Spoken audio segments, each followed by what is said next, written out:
Hello hello hello hello, welcome to yet another episode of stock market for beginners की series में आपका फिर से स्वागत है। ये है 5वां वीडियो हमारा। इसके पहले हम काफ़ी सारी चीज़ें स्टॉक मार्केट के बारे में डिस्कस कर चुके हैं।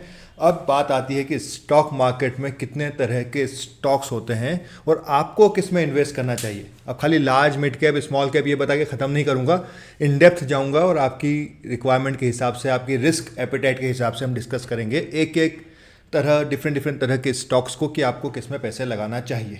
ठीक है, तो शुरू करते हैं।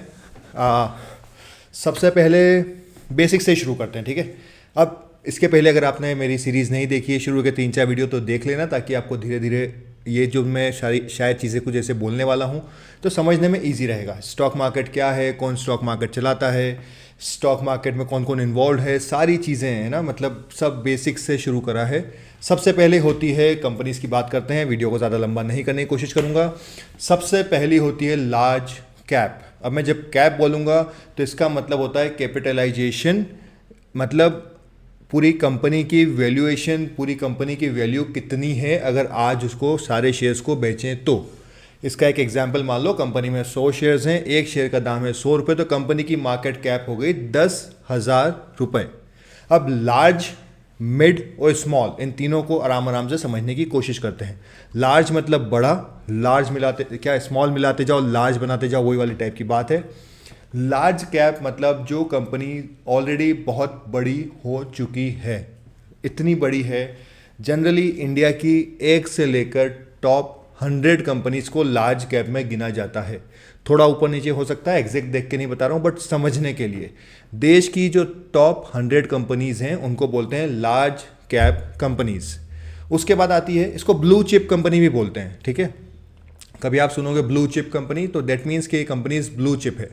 ब्लू चिप को एक दूसरे एग्जाम्पल से समझ लो, ब्लू जीन्स है ना, जो हर जगह फिट हो जाती है। इसका आगे एक और एग्जांपल लूँगा, बट अभी हाल फिलहाल में ब्लू चिप कंपनी और लार्ज कैप कंपनीज, एग्जांपल के लिए Reliance, TCS, HDFC bank, Infosys, ये सारी कंपनीज लार्ज कैप कंपनीज में आती हैं।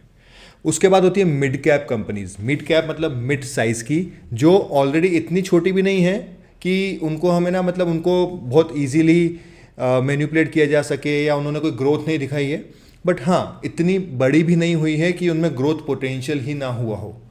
कंपनीज बढ़ गई हैं, मतलब चालू किया था उन्होंने, वहाँ से बिजनेस बड़ा हो चुका है, बट इतना बड़ा भी नहीं हुआ है कि वो बहुत बड़ी हो जाए। जैसे लार्ज कैप कंपनीज, रिलायंस जैसी कंपनी देश की सबसे बड़ी, ऐसा नहीं हुआ है। मिड साइज़ की, जैसे पेज इंडस्ट्री हो गई। पेज इंडस्ट्री क्या करती है? पेज इंडस्ट्रीज जो आपकी जॉकी के अंडरवेयर्स हैं, प्राइमरीली उनका प्रोडक्ट ये है। तो हाँ, लार्ज कैप हो गई। मिड साइज़ की कंपनीज, जनरली ऐसा माना जाता है 101 कंपनी जो रैंक है उससे लेकर 200 तक की कंपनी जो होती है वो होती है मिड कैप। जनरली इनकी मार्केट कैप 25,000 करोड़ से लेकर लगभग 1 लाख करोड़ के बीच में होती है। 1 लाख करोड़ से ऊपर की कंपनीज लार्ज कैप होती है। अगेन अप्रॉक्सीमेट नंबर बता रहा हूँ समझने के लिए, लाख करोड़, 1,000 करोड़ इतना होता है ना, मार्केट में सबका मिला के पैसा होता है तो इतना हो जाता है। फिर आती है small cap. Small cap companies क्या है? अब इन सब कंपनीज के एडवांटेज और डिसएडवांटेज डिस्कस करेंगे, है ना। बट स्मॉल कैप का क्या है? स्मॉल, छोटी सी, अभी मतलब अभी अभी बच्चा पैदा हुआ है, अब इसकी ग्रोथ की पॉसिबिलिटी बहुत है, लेकिन पता भी नहीं है कि ये ग्रो करेगी कि नहीं करेगी। अब इन तीनों के पहले एडवांटेज और डिसएडवांटेज बताता हूँ। उसके पहले ये जो 200 के नीचे की जितनी भी है ना, सब 5,000 कंपनी, मतलब NSE BSE क्या है वो पहले बता चुका हूँ तो वीडियोस में। वहाँ NSE पे लगभग 1700-1800 कंपनीज लिस्टेड है, तो उसमें आप 200 के नीचे जितनी भी है सब स्मॉल कैप में मान सकते हो। जनरली 2,000-5,000 करोड़ की कंपनीज जो होती हैं वो इसमें आती है। हम जनरली मोहल्ले में बिजनेस करते हैं ना, 1 करोड़ का समझते हैं हम टाइकून है। 2-4 हज़ार करोड़ की कंपनी को स्टॉक मार्केट में स्मॉल कैप माना जाता है, कोई कदर नहीं होती है। सो इनके एडवांटेज और डिसएडवांटेज, पहले स्मॉल कैप से लार्ज कैप पे चलते हैं। ठीक है,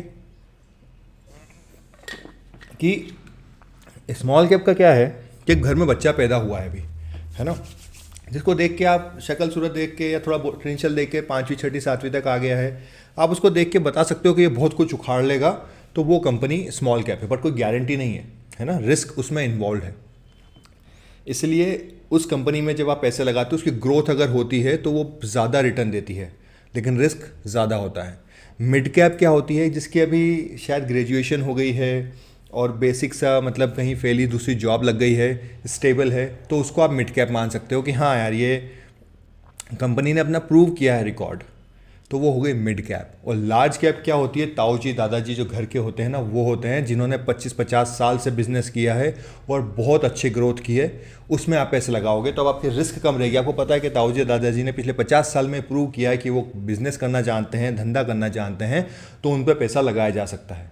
लेकिन सेम चीज़ अब जो स्मॉल कैप वाला बंदा है, उसकी ग्रोथ कैसी होगी, देखा है ना बच्चे की हाइट कैसे बढ़ती है, बच्चे की हाइट बढ़ने के साथ साथ उसकी ग्रोथ, पैसा कमाने की वो सारी चीज़ें कैसे बढ़ती है। वैसे ही आपको अगर रिस्क ज़्यादा ले सकते हो तो स्मॉल कैप कंपनीज होती हैं जिसमें ग्रोथ पोटेंशियल बहुत ज़्यादा होता है। जनरली लोग, अगर आप लॉन्ग टर्म के लिए करना चाहते हो तो स्मॉल कैप में आपका एक्सपोजर ज़्यादा होना चाहिए। लेकिन लॉन्ग टर्म जब मैं बोल रहा हूँ एटलीस्ट 15 से 20 साल, और इसमें भी इंडिविजुअल स्टॉक्स को चूज़ करने की बजाय आपको स्मॉल कैप के ETF में या फिर म्यूचुअल फंड में लगाना चाहिए, जहाँ पर 10-20-25 कंपनीज रहती है, वो कंपेरेटिवली ज़्यादा ग्रोथ देती है। अब मिड कैप में भी अगर आप ग्रोथ पोटेंशियल चाहते हो तो उसमें भी आपका एक्सपोजर अच्छा खासा होना चाहिए, अगर आपका होराइजन 15-20 साल का है। लार्ज कैप में आप कम रख सकते हो, लेकिन अगर आपको बहुत सेफ्टी के साथ काम करना है कि हाँ मेरा पैसा डूबे नहीं, इन्फ्लेशन यानी महंगाई जो है उसको बीट कर दे, तो आपको फिर कुछ नहीं चाहिए। आपको चाहिए कि यार मेरा सिंपल लार्ज कैप में दादाजी को पैसा दूंगा, 12-15% कमा के देंगे साल का, मेरी महंगाई बीट हो जाएगी और मेरा पैसा धीरे धीरे ग्रो करता रहेगा, तो आप लार्ज कैप में लगाओगे। ये हो गए 3, समझ में आ गया। अब हर किसी की रिस्क एपेटाइट अलग है। मेरा 100% हो सकता है मैं स्मॉल कैप में लगा दूं, मुझे फ़र्क नहीं पड़ता। आपके लिए हो सकता है वो पैसे आपको बचा के रखना है, रिस्क कम लेना है। तो हर किसी को अपने अपने हिसाब से पोर्टफोलियो को डिज़ाइन करना चाहिए। आइडियली ऐसा बोला जाता है कि अगर आप सेफ्टी चाहते हो तो 70% या 50% से ज़्यादा आपका लार्ज कैप में होना चाहिए और 25-25% आपका स्मॉल और मिड कैप में होना चाहिए। बट इसका एक ऑल्टरनेटिव मैं बता देता हूँ। आप एक काम करो, जब भी म्यूचुअल फंड चूज़ कर रहे हो, लार्ज मिड ये वो मत करो, इसके बजाय फ्लेक्सी कैप का ऑप्शन होता है। फ्लेक्सी कैप में क्या होता है, आप जो उसमें भी लार्ज कैप का उनको सेक्शन रखना होता है कि इतने % मिनिमम रखना है, but at the same time वो एक ऑप्शन देते हैं कि यार फंड मैनेजर को डिसाइड करने दो वो कितना स्मॉल कैप में लगाना चाहता है, कितना लार्ज में लगाना चाहता है, कितना मिड में। तो आप खाली फंड मैनेजर आइडेंटिफाई करना है, बाकी आपको 3-3 उसमें नहीं लगाना है पैसे, ठीक है। क्योंकि नेट मान लो अगर 12% आप लार्ज में कमा रहे हो, 17% आप मिड में कमा रहे हो, 20% आप स्मॉल कैप में कमा रहे हो, तो नेट 15-17% का एवरेज आ जाएगा। और वही आपको अगर फ्लेक्सी कैप में लगाओगे लॉन्ग रन में आ सकता है। अगेन ये हाइपोथेटिकल एग्जांपल्स दे रहा हूँ नंबर के बारे में। अब ये तो हर किसी को पता है, लार्ज स्मॉल मिड कैप ये तो सबने सुना होता है। अब 2 और होते हैं मेजर, एक होता है ग्रोथ स्टॉक्स, एक होता है डिफेंसिव वैल्यू स्टॉक या डिविडेंड स्टॉक्स बोल सकते हो आप। डिफेंसिव स्टॉक्स को अलग रखते हैं अभी, पहले डिविडेंड और ग्रोथ स्टॉक्स। अब डिविडेंड क्या होता है, कंपनी ने मान लो 1000 करोड़ रुपए कमाए, अब कंपनी के पास उस पैसे का क्या करे, 2 ऑप्शन है। या तो कंपनी उस पैसे को लोगों को बांट दे कि यार एक काम करो, मेरे 10,000 मान लो 1000 लोग हैं और कंपनी ने 1000 रुपये कमाए, तो सबको 1-1 रुपये का एक शेयर के हिसाब से कंपनी दे देती है। लाभ अंश बोलते हैं हिंदी में, अंग्रेजी में इसको बोलते हैं डिविडेंड, ठीक है। तो वो डिविडेंड कंपनी बांट देती है क्योंकि उनको लगता है उनकी ग्रोथ करने की पॉसिबिलिटी नहीं है, उनको एक्सपेंशन नहीं करना है। तो कुछ लोग इन कंपनीज में भी पैसे लगाते हैं जो डिविडेंड देती है, जैसे IOC हो गई, BPCL, HPCL, कोल इंडिया, ITC, ऐसी बहुत सारी कंपनीज हैं। Specially PSU, public sector unit, जो सरकारी कंपनीज होती है जनरली वो यही करती हैं, क्योंकि उनके पास जो भी कमाई होती है वो जो उनके शेयर होल्डर्स हैं उनको बांट देती है। जनरली ऐसा होता है। ग्रोथ क्या होता है, जो कंपनी ने मान लो सेम 1000 करोड़ रुपए कमाए या 1000 रुपये कमाए, तो वो क्या करती है कि अब मैं शेयर होल्डर्स को देने की बजाय कंपनी की ग्रोथ में पैसा लगाऊं। अब कंपनी की ग्रोथ में पैसा लगाने से क्या होता है कि कंपनी की ग्रोथ जब ज़्यादा होती है, प्रॉफिट बढ़ते हैं, तो कंपनी का शेयर प्राइस ज़्यादा स्पीड से बढ़ता है। तो जो डिफेंसिव कंपनीज है, डिफेंसिव को नहीं, डिविडेंड वाली जो कंपनीज हैं, वो क्या करती है, अपनी प्रॉफिट को बांटती रहती है। अब इनमें उन लोगों को पैसे लगाना चाहिए जिनको प्राइस का मूवमेंट नहीं ज़्यादा चाहिए, बट एक अब होता है ना कि एक मंथली इनकम या वीकली तो नहीं, डिपेंड करता है, कोई गारंटी नहीं होती कि डिविडेंड देंगे, से प्रॉफिट होगा तो ही देंगे, बट फिर भी उनके ट्रैक रिकॉर्ड को देख के बता सकते हैं। ITC यूजुअली लगभग साल का 3-4% का डिविडेंड देता है। अगर आपका जो भी शेयर है उस पर 3-4% का आपको साल का डिविडेंड मिलता है, और शेयर की ग्रोथ होती है तो वो तो अलग है ही सही।